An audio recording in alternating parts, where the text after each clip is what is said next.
নমস্কার শ্রোতা বন্ধুরা, আজ আবার চলে এসেছি নতুন একটা গল্প নিয়ে। হ্যাঁ, ঠিকই ধরেছেন, আজ গল্প পড়ব না, গল্প বলবো। আজ আমরা বলবো রবীন্দ্রনাথ ঠাকুরের লেখা মধ্যবর্তিনী গল্পটি। আমরা সবাই জানি এটি আসলে একটি প্রেমের গল্প, রাবেন্দ্রিক যুগে প্রেমের গল্প। যদিও আজকের দিনে এরকম ভালোবাসা সত্যিই দেখা যায় না।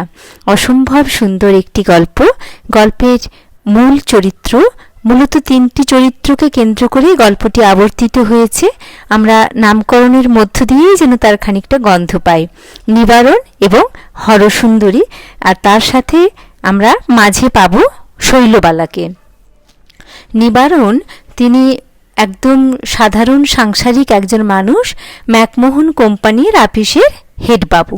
তিনি কর্মনিষ্ঠ এবং অত্যন্ত পরিবার প্রিয় একজন ব্যক্তি। তাঁর স্ত্রী হরসুন্দরী, দুজনের একেবারে সুখ শান্তির সংসার। নিজস্ব একটি বাড়ি আছে, সেখানে হরসুন্দরী আর পাঁচজন একেবারে সতী গৃহিণীর মতন তিনি ভালোবাসেন, স্বামীর যত্ন আত্তি করেন। এবং নিবারণও নির্দিষ্ট সময় ওঠেন, ঘুম থেকে উঠে তামাক খান, তারপর হুঁকো নিয়ে তামাক খান, তারপর তিনি রাস্তার ধারে গিয়ে বাড়ির সামনে বসেন এবং পথ দিয়ে যত লোকজন যাতায়াত করে, গাড়ি ঘোড়া যায়, বৈষ্ণব ভিখারিরা গান গাইতে যায়, সবার সাথে তার দেখা হয়, তিনি দেখেন, কারোর সাথে কথা বলেন। আবার যেদিন মাছ আসে এবং কাঁচা আম বিক্রি করতে আসে, সেই তপসি মাছওয়ালা আর কাঁচা আম, তাদের সঙ্গে কথা বলেন, তাদের কাছ থেকে মাছ কেনেন, আম কেনেন, আর রান্না করে একেবারে সাধারণ গৃহীর মতন তিনি খেয়ে দিয়ে অফিসে বেরিয়ে পড়েন। যখন তিনি অফিসে বেরোন তখন হরসুন্দরী যত্ন করে তার মুখে সামনে একটি সেজে রাখা পান ধরেন, আর একটি পান তাকে একেবারে মোড়কে করে মুড়ে দেন, সেটি পরে খাওয়ার জন্য। এরকম একজন ব্যক্তি, যিনি অফিস থেকে ফিরে রামলোচন ঘোষের বাড়িতে একটা বৈকালিক আড্ডা বসে, সেখানে যান এবং তারপর আবার রাতে ঠিক সময় ফিরে এসে খেয়ে ঘুমিয়ে পড়েন। তো যেমন সাংসারিক জীবন চলছিল, কিন্তু এরকম চলতে চলতে হঠাৎ একদিন ফাল্গুন মাস এলো, ভালোবাসার মাস, আর এই মাসে হরসুন্দরীর একটা অসুখ হলো। জ্বর কিছুতেই আর ছাড়তে চায় না, জ্বর অনেক দিন ধরে টানা জ্বর, এমনকি 20 দিন, 22 দিন, 40 দিন পর্যন্ত জ্বর চলল। তো স্বাভাবিক কারণে নিবারণের তো মন খুব খারাপ, খুব দুশ্চিন্তায় পড়লেন। তিনি অফিসে যাওয়া বন্ধ করলেন, রামলোচনের যে বৈকালিক সভায় যেতেন সেটাও পর্যন্ত বন্ধ করলেন। এই ডাক্তার আসে, ওই ডাক্তার আসে, তারা যা বলে ওষুধ টষুধ সব কিছুই নিবারণ তাঁর সাধ্যের ঊর্ধ্বে উঠে যেন সব কিছুই যোগান দেন। তো সবাই ভেবেছিল যে হরসুন্দরী এই যাত্রা বাঁচবেন না। এই প্রসঙ্গে বলে রাখা ভালো, হরসুন্দরী এবং নিবারণের প্রায় 30 বছরের বিবাহিত জীবন, 25-30 বছরের সেই বিবাহিত জীবনে তাদের কিন্তু কোনো সন্তানাদি নেই। তো হরসুন্দরী যখন এরকম অসুখ হলো, তখন তার স্বামী তাকে খুব যত্ন আত্তি করলেন এবং তার জন্য খুব দুশ্চিন্তা করলেন। হরসুন্দরী তখন মনে হলো যে আমি তো স্বামীকে কিছুই দিতে পারলাম না, অথচ তার থেকে কত ভালোবাসা আমি পাচ্ছি। তো এইভাবে হরসুন্দরী কিন্তু একটা সময় ধীরে ধীরে সুস্থ হয়ে উঠলেন। তিনি যখন সুস্থ হয়ে উঠলেন, ঘরে অনেকটাই সময় বিশ্রামে নিচ্ছেন, আবার স্বামীর জন্য যত্ন আত্মীয় করছেন। এর মাঝে তখন একদিন তো নিবারণ যখন তার পাশে এসে বসলেন, তখন তার হঠাৎই মনে হলো যে না, নিবারণকে এবার আমার কথাটা বলা দরকার। তো তিনি বললেন যে আমাদের তো ছেলেপুলে কিছুই হলো না, তুমি বরং আরেকটা বিয়ে করো। হরসুন্দরী কিছুদিন থেকেই এরকম একটা কথা ভাবছেন এবং তার খুব বিশ্বাস ছিল যে নিবারণ যেমন তাকে ভালোবাসেন, তেমনি হরসুন্দরীও তার স্বামীকে এতটাই ভালোবাসেন যে স্বামীর জন্য তিনি যে কোনো কৃচ্ছ সাধন করতে প্রস্তুত। আর সব থেকে যেটা বড় কথা, তিনি একটা ব্যাপারে খুব নিশ্চিন্ত ছিলেন যে নিবারণের জন্য যাকেই তিনি নির্বাচন করুন তাকে তিনি খুব ভালোবাসবেন, নিবারণের সংসারকে তিনি খুব ভালোবাসবেন, আর নিবারণ তার প্রতি যে এই যে একবারে উৎসর্গীকৃত প্রাণ, নিবারণ তাকে ছেড়ে পুরোপুরি কখনো বিমুখ হয়ে চলে যাবে না। তো হরসুন্দরী যখন এই প্রস্তাবটা দিলেন, নিবারণ স্বভাবতই সেটাকে একদম প্রত্যাখ্যান, পত্রপাঠ প্রত্যাখ্যান বলতে যা বোঝায় সেটাই করলেন। তিনি বললেন যে না না, এই আবার কি কথা, তুমি আছো, আমার নিজের কাজ আছে, আমি আবার হঠাৎ করে বিয়ে করতে যাব কেন? তিনি রাজি হলেন না। তো তারপর হরসুন্দরী তাকে দ্বিতীয়বার বললেন, হরসুন্দরী তৃতীয়বার বললেন, এতবার তাকে বললেন যে নিবারণ, যার মধ্যে এই ব্যাপারটা, এই অনুভূতিটাই ছিল না যে সন্তান হয়নি বলে আবার একটা বিয়ে করার প্রয়োজন, কিন্তু এমন করে বারবার বারবার তার কানের কাছে এটা বলতে লাগলেন হরসুন্দরী, যেন নিবারণ সেই দিকে তার মন অজান্তেই খানিকটা ধাবিত হলো। তো শেষে যখন তিনি খুব জোর করলেন, নিবারণ তখন খানিকটা ইচ্ছে যেন মনের মধ্যে গোপন করে বললেন যে না না, আমার অফিস আছে, কাজ আছে, তুমি আছো, আর এই বুড়ো বয়সে আমি কচি মেয়ের আবদার শোনার মতন কোনো সময়ই পাবো না। হরসুন্দরী তখন বললেন, আরে তুমি কেন শুনবে, তুমি তো আগে বিয়ে করো, তারপর তোমার যত যা কাজ আছে তুমি করবে, আর বাদ বাকি যা কিছু প্রয়োজন, যা কিছু তার আবদার, সব কিছু তো আমি পূরণ করব। তারপর যথারীতি হরসুন্দরীর উদ্যোগেই একটা নোলক পরা ছোট্ট খাট্ট মেয়ের সঙ্গে একদিন নিবারণের বিয়ে হয়ে গেল। মেয়েটি নাম শৈলবালা। নামটাও যেমন মিষ্টি, মুখখানাও তার তেমনি ঢলঢলো। তার সুন্দর চেহারা, চলাফেরা, সব কিছুর মধ্যে একটা শিশুসুলভ চঞ্চলতা আছে, আর একটা বেশ মনে লাগার মতন এমন একটা কিছু আছে যেটা হরসুন্দরীকেও আকৃষ্ট করলো। তো হরসুন্দরী দেখলেন যে নিবারণ বিয়ে করেছে ঠিকই, কিন্তু নিবারণ তার সাথে সহজভাবে কথা বলতেও পারছেন না। হরসুন্দরী মাঝে মাঝে মেয়েটিকে নিয়ে গিয়ে নিবারণের পাশে বসিয়ে দেন, তার ঘোমটা তুলে ধরে বলেন যে দেখো দেখো কি মিষ্টি দেখতে ওইটুকু মেয়ে। নিবারণ সাথে সাথে দৌড়ে চলে যায়, কিন্তু হরসুন্দরী তাকে জোর করে হাত ধরে চেপে বলেন, আরে পালিয়ে যাচ্ছ কোথায়, ওইটুকু তো মেয়ে, ও কি তোমাকে খেয়ে ফেলবে নাকি? হ্যাঁ বলে তাকে জোর করে বসিয়ে দেন। কখনো আবার হরসুন্দরী এসে নিজে তাদের বসিয়ে দিয়ে দরজাটা বাইরে থেকে লাগিয়ে দেন, তোমরা একটু কথা বলো, আমি আসছি, আমার একটু কাজ আছে। মানে এমনভাবে করেন যেন সে তার নিজের বরের সাথে নয়, যেন কোনো প্রতিবেশী, কোনো দেওর বা নিজের ভাইয়ের সাথে ভাইয়ের সাথে কোনো একটা মেয়েকে বিয়ে দিয়েছে, এবং তাদের সংসারটা যাতে ঠিক মতন তারা পাততে পারে তার জন্য তিনি সব ব্যবস্থা করে দিচ্ছেন। তো হরসুন্দরী মনে মনে যে এই অহংকারটা ছিল, না বলতে পারা যে একটা অহংকার ছিল যে আমার বর আমাকে ছেড়ে যাবে না, কিন্তু দেখা গেল কাজে কর্মে উল্টো ফলটাই ফলতে শুরু করলো। শৈলবালাকে প্রথমে নিবারণের পাশে বসাতো জোর করে, নিবারণ অত গুরুত্ব দিত না, কিন্তু যখন নিবারণ মুখ তুলে দেখলেন তখন দেখলেন যে বাহ, ভারী সুন্দর তো, চাঁদের মতো একখানা মুখ, ভারী মিষ্টি, ছোট্ট একটা বয়স, পুতুলের মতন। হ্যাঁ, তখন শৈলবালা ঘুমটা খুলে বা তার কানের কাছে ফিস ফিস করে তিনি ডাকতেন তাকে, গিয়ে শুই। হ্যাঁ, আস্তে আস্তে করে তার প্রতি একটা আকর্ষণ নিবারণ অনুভব করতে শুরু করলেন। তাকে কখনো কখনো প্রথম তিনি কাঁচের পুতুল এনে দিতেন, এসেন্স এনে দিতেন, আবার কখনো বা লুকিয়ে কোনো মিষ্টি জাতীয় খাবার এনে তাকে গোপনে দিয়ে যেতেন। এইভাবে আস্তে আস্তে করে শৈলবালার সঙ্গে নিবারণের একটা অন্যরকম সম্পর্ক, স্বামী স্ত্রীর সম্পর্ক তৈরি হতে শুরু করলো। হরসুন্দরী যখন দেখলেন যে এই বুড়ো বয়সেও এ একটা নতুন খেলায় মেতেছে, তখন যেন তার মনের মধ্যে একটু ভাবান্তর হতে শুরু করলো। মুখে কিছুই বললেন না, কিন্তু বুকের ভেতরে একটা কষ্ট দোল খেতে শুরু করলো। তারপর সব থেকে যেটা তিনি বাড়াবাড়ি রকমের লক্ষ্য করলেন যে নিবারণ মাঝে মাঝে চলে যাচ্ছে বাড়ি থেকে বেরিয়ে, খাবার খেয়ে পোশাক পরে পান চিবোতে চিবোতে, কিন্তু অল্প কিছুক্ষণের মধ্যে আবার ফিরে এলো, অর্থাৎ সে অফিসে যায়নি, রাস্তা থেকে ফিরে এসেছে। মানে যেভাবে ফুটে থাকা ফুল পতঙ্গকে টানে, শৈলবালা সেভাবে নিবারণকে টানছে। এই টানটা হরসুন্দরীকে খুব আহত করলো, যেন নিতে পারছেন না তিনি, কিন্তু তার মধ্যে কোনো বিষক্রিয়া হলো না, তার মধ্যে একটা প্রবল রকমের অভিমান তৈরি হলো। তিনি দূর থেকে বললেন যে নারী তো প্রেয়সীও হয়, আবার নারী দাসীও হয়। তোমার কাছে আজ দুজন নারী, একজন তোমার প্রেয়সী আর আমি রইলাম তোমার দাসী। তোমরা দুই শিশুতে মিলে খেলা করো, সংসারের সমস্ত ভার আমি নিলাম। মানে সংসারের শুধু খারাপ দিকটা, বিষের দিকটা তিনি স্বেচ্ছায় কাঁধে তুলে নিলেন, আর অমৃতটা তিনি দিয়ে দিলেন দুজনকে। কিন্তু এর ভেতরে যে শুধু ভালোবাসাই ছিল তা নয়, ভেতরে ছিল প্রবল একেবারে অভিমান, যেন প্রাচীরের মতন, পাথরের মতন তাদেরকে তার বুককে একেবারে নিরেট করে দিয়েছিল।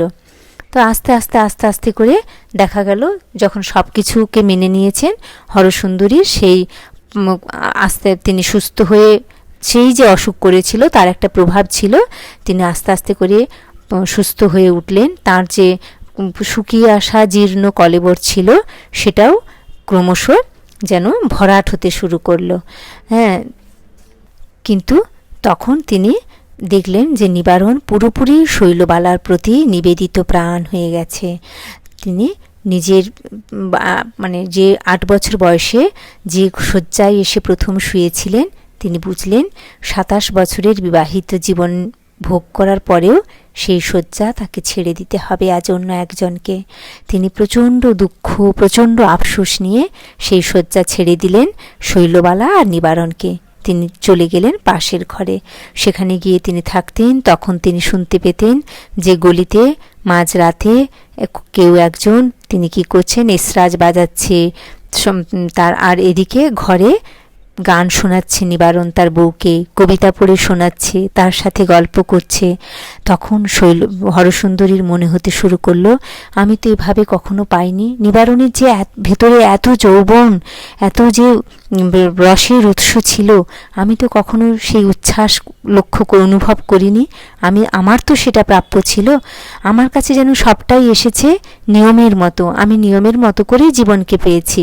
আর শৈলবালা পাচ্ছে উচ্ছ্বাসের মতন, ঢেউয়ের মতো করে পাচ্ছে। তাই কিন্তু শৈলবালার প্রতি তার কোনো অসূয়া হলো না, শুধু নিজের প্রতি তার একটা দুঃখ হলো। সে মাঝে মাঝে বুঝতে পারে যে ওই ঘরে কি হচ্ছে, তখন তার নিজেকে আরও বেশি একা লাগে। মনে মনে সে নিজেকে বোঝায় যে তুমি রানী হতে পারোনি, রানী হতে পারবেও না কখনো, তুমি দাসী রয়ে গেলে। কিন্তু সে এটাও স্বীকার করলো, আমার জন্যই তো সব হয়েছে, আমি এটা করিয়েছি। আমি যদি নিজে ভেবেছিলাম যে আমি পরিতৃপ্ত হব, আর আজ যদি আমি ভাবি আমি পরিতৃপ্ত নই, সেটা ভাবলে তো হবে না। তাই সে ছেড়ে দিতে শুরু করলো। আস্তে আস্তে করে নিবারণের কাছ থেকে নিজের মনটাকে পুরোপুরি গুটিয়ে নিয়ে সংসার আর এই অন্ধকার ঘরের মধ্যে দিয়ে দিল। তো একদিন খুব মেঘ করেছে, বৃষ্টি ঝেঁপে আসছে, চারদিকে জল জল হয়ে গেছে। নিবারণ হঠাৎ, হরসুন্দরী বসে আছেন জানালার দিকে মুখ করে, তিনি বুঝতে পারলেন যে কার একটা পায়ের শব্দ। নিবারণের পায়ের শব্দ তিনি চেনেন। তিনি বুঝতে পারলেন নিবারণ এসে পেছনে এসে দাঁড়িয়েছে। তা নিবারণ কিছুটা কিন্তু করে সংকোচ করে করে নিজের মনে বললেন যে আমার কয়েকটা গয়নার খুব দরকার ছিল, জানো তো অনেক দেনা পাওনা হয়ে গেছে, আর দেনার যারা পাওনাদার তারা খুব অপমান করছে। যদি দুটো গয়না পেতাম বন্ধক রাখতাম, আর আমি শীঘ্রই ছাড়িয়ে নেব। কিছু উত্তর দিলেন না হরসুন্দরী। নিবারণ চোরের মতো দাঁড়িয়ে থাকলেন। কিছুক্ষণ দাঁড়িয়ে থেকে আবার বললেন, তবে কি আজ হবে না? হরসুন্দরী খুব দৃঢ় কণ্ঠে জবাব দিলেন, না। তো যেমন করে নিবারণ এসেছিলেন সেরকম করে পা ঘষতে ঘষতে একটু সংকোচ নিয়েই তিনি আবার বেরিয়ে গেলেন। তখন হরসুন্দরী বুঝতে পারলেন যে আগের দিন রাতে তিনি অনেক কিছু শুনেছেন। সেই শৈলবালা, এই তার হতবুদ্ধ যে পোষা পুরুষ, তাকে ঝংকার দিয়ে বলেছিল, দিদির সিন্দুক ভরা গহনা থাকবে, আর আমি বুঝি একখানাও পড়তে পাবো না। এটা তারই ফলশ্রুতি। নিবারণ তার ওই কচি বউয়ের জন্য হরসুন্দরীর গা থেকে গয়না খুলে নিতে এসেছে। হরসুন্দরীর অভিমান আরও বাড়ল। মনে মনে বলল, এই চাও তুমি? আমার গয়না, আমার অলঙ্কারে তুমি ওকে ভূষিত দেখতে চাও? যখন চলে গেল নিবারণ, তখন তিনি কি করলেন, শৈলবালাকে ডেকে পাঠালেন। শৈলবালা এলো। শৈলবালাকে প্রথমে নিজের বেনারসি শাড়ি, বিয়ের যে বেনারসি, তাকে পরালো, আর তারপর নিজের যা কিছু গয়না ছিল একদম পা থেকে মাথা পর্যন্ত সেই গয়নায় শৈলবালাকে পুরো মুড়ে দিল একদম সোনার অলঙ্কারে। শৈলবালা ঝমঝম শব্দ করে চলে গেল। আর হরসুন্দরী সেই শব্দ যতক্ষণ শুনতে পাচ্ছে তার যেন মনে হচ্ছে শিরায় রক্তের মধ্যে ঝিমঝিম করে বাজছে। মনে মনে বলল, আজ আর কি নিয়ে তোর সাথে আমার তুলনা হবে? একসময় আমারও ওই বয়স ছিল, আমিও তো এরকম যৌবনের শেষ রেখা পর্যন্ত কানায় কানায় ভরে উঠেছিলাম, কিন্তু সে কথা তো আমাকে কেউ জানায়নি। সেদিন কখন এসেছে আমি জানি না, সেদিন কখন চলে গেছে তাও জানি না। আর আজকে সমস্ত গর্ব, সমস্ত গৌরব, এই সব কিছু শৈল তোরই থাকলো বলে সে যেন ওই অন্ধকার নেমে আসা মেঘলা বৃষ্টির বিকেলে নিজেকে পুরোপুরি ডুবিয়ে দিল।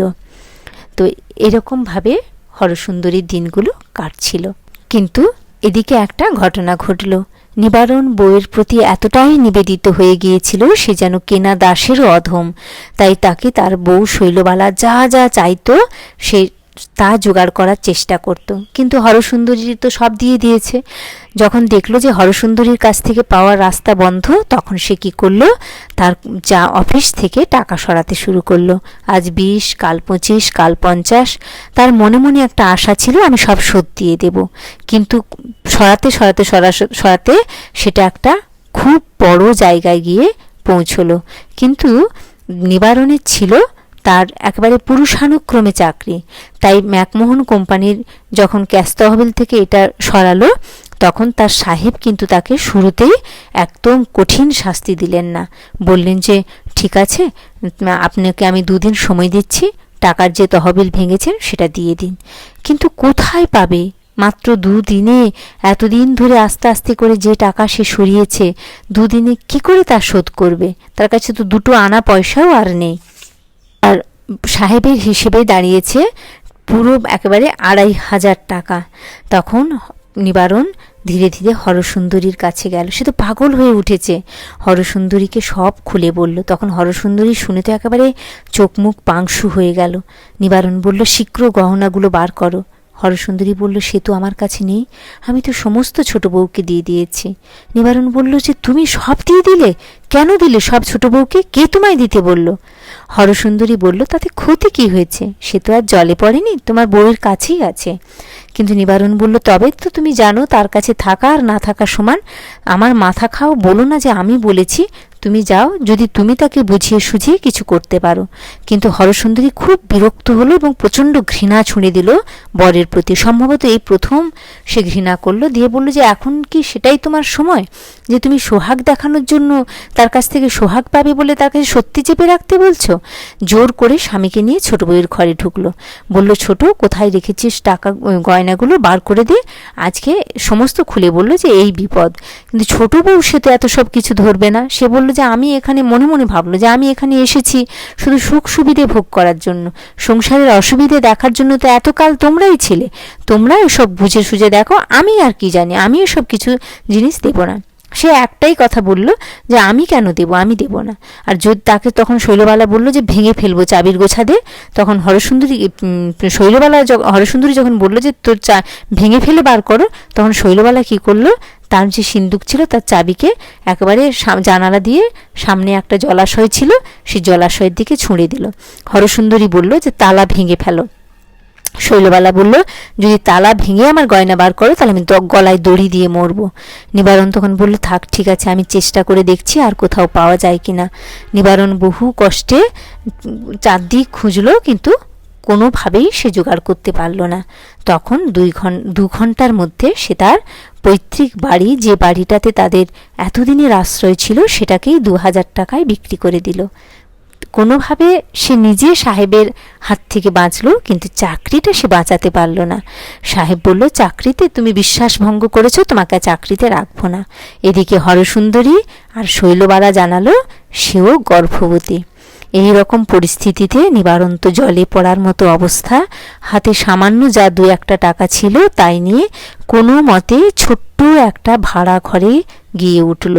2টি মাত্র ঘর, 2টি ঘরের একটাতে সে আর শৈলবালা থাকে, আর একটাতে থাকে হরসুন্দরী। কিন্তু শৈলবালা সে একেবারে ছোট থেকেই এত বড় ঘর, বারান্দা সব কিছুতে ঘোরাঘুরি করেছে, দখল নিয়েছে, থেকেছে রাজরানীর মতন। আজ এইটুকু ঘরের মধ্যে সে যেন নিজেকে কুলিয়ে উঠতে পারছে না। প্রচণ্ড বিরক্ত হতো প্রত্যেকটা কথায়, এবং সে নিবারণকে বলতো, আমি এই ঘরে থাকবো না, আমাকে অন্য ঘরে নিয়ে চলো। আর নিবারণ তখনও তার কাছে সত্যিটা বলেনি। নিবারণ তাকে ভোলানোর চেষ্টা করছে। হ্যাঁ, আমি সামনের মাসে একটা অন্য বাড়ি ভাড়া নেব, বড় ঘর, সেখানে অনেক বড় বারান্দা আছে, তো আমি তোমাকে কথা দিচ্ছি, এবং কথা আমাদের অনেকটা এগিয়েও এসেছে। তখন শৈলবালা বলল যে না, কেন, পাশেও তো একটা ঘর আছে, আমি কেন ওই ঘরে আমার ইচ্ছে মতো ছুটবো না? তখন নিবারণ কোনো কথা বলল না। শৈলবালা সে কি করতো, হরসুন্দরী শৈলবালার দেখাশোনা করত, তাকে জোর করে খাওয়াতো, তার সেবা করত। এক চুল এদিক ওদিক হলে শৈলবালা খুব খারাপ আচরণ করত, কিন্তু হরসুন্দরী সেসব গায়ে মাখত না। লক্ষ্মী বোন আমার, দিদি আমার, এইসব বলে জোর করে করে খাওয়াতো। শৈলবালার কিন্তু এত কিছু প্রাপ্তি সত্ত্বেও শৈলবালা কিন্তু কিছুই ধরে রাখতে পারল না, এমনকি নিজের জীবনটা পর্যন্তও না। সে মারা গেল। যখন সে মারা গেল, সে এমনিতে খিটখিটে হয়ে গিয়েছিল, অসুস্থ হয়ে গিয়েছিল। তারপর সব কিছু ছুঁড়ে টুড়ে মারত, এটা ওটা বাটি টাটি যা পেতো ছুঁড়ে দিত, কিন্তু অনেক সেবা সত্ত্বেও শৈলবালাকে বাঁচানো গেল না। তার অসম্পূর্ণ জীবন ব্যর্থই রয়ে গেল। নিবারণের প্রথমে খুব আঘাত লেগেছিল, কিন্তু কিছুদিন পর নিবারণ যেন অনুভব করল যে তার খুব বড় একটা বাঁধন ছিঁড়ে গেছে। খুব শোক, তার শোক হওয়ারই কথা, কিন্তু খুব দ্রুত সে তার শোককে অতিক্রম করে একটা মুক্তির আনন্দ অনুভব করল। মনে হলো বুকের মধ্যে একটা যেন দুঃস্বপ্ন চেপেছিল, আর সেটা ক্রমশ লঘু হতে হতে মিলিয়ে গেছে। মাধবীলতা যেভাবে একটা শক্ত জিনিসকে আষ্টে পৃষ্ঠে জড়িয়ে ধরে, তেমনি করে তাকে চেপে রেখেছিল ওই শৈলবালা। নিবারণ যেন তার হাত থেকে মুক্তি পেয়েছে, আর তার চিরজীবনের সঙ্গিনী যে হরসুন্দরী, তার দিকে এতকাল সে এতগুলো বছর শৈলবালা আসার পর তার দিকে তো সে ফিরেও তাকায়নি। দেখল সেই হরসুন্দরী তার সমস্ত সংসারকে অধিকার করে তার জীবনের সমস্ত সুখ দুঃখের স্মৃতি মন্দিরের মাঝখানে বসে আছে, কিন্তু কোথায় যেন একটা না পার হতে পারা দূরত্ব, কি যেন যে চলে গেছে তার সঙ্গে বিচ্ছেদ যতটা না অনুভব করছেন, যে থেকে গেছে তার সঙ্গে যে বিচ্ছেদ সেটা যেন অতিক্রম করতে পারছেন না নিবারণ, কোনোভাবেই যেন পার করতে পারছেন না। একটা ছুরি এসে যেন তার হৃৎপিণ্ডের ডান দিক এবং বাম দিকের অংশকে দ্বিখণ্ডিত করে দিয়েছে। তাকে কিভাবে জোড়া যায় সে মন্ত্র নিবারণ জানেন না, সে কৌশলও জানেন না বলে তিনি কোনো কিছুকে জুড়ে উঠতে পারছেন না। একদিন গভীর রাতে হরসুন্দরী তার শয়নকক্ষে যেমন ঘুমিয়ে থাকেন, শুয়ে আছেন। নিবারণ ধীরে ধীরে সেই ঘরে বহুদিন পর প্রবেশ করলেন। সেই শয্যার ডান দিকে, যেখানে তিনি নিয়মিত ঘুমোতেন, হরসুন্দরীর পাশে চোরের মতো প্রবেশ করলেন। হরসুন্দরী জেগেই ছিলেন। নিবারণও কোনো কথা বললেন না, হরসুন্দরীও বললেন না। নিবারণ গিয়ে হরসুন্দরীর পাশে শুলেন, কিন্তু দুজনেই বুঝতে পারছিলেন ঠিক মাঝখানে একটা মৃত বালিকা শুয়ে আছে, তাকে লঙ্ঘন করতে পারছেন না কেউই। তাদের দুজনেরই কারোর ক্ষমতা নেই তাকে লঙ্ঘন করার।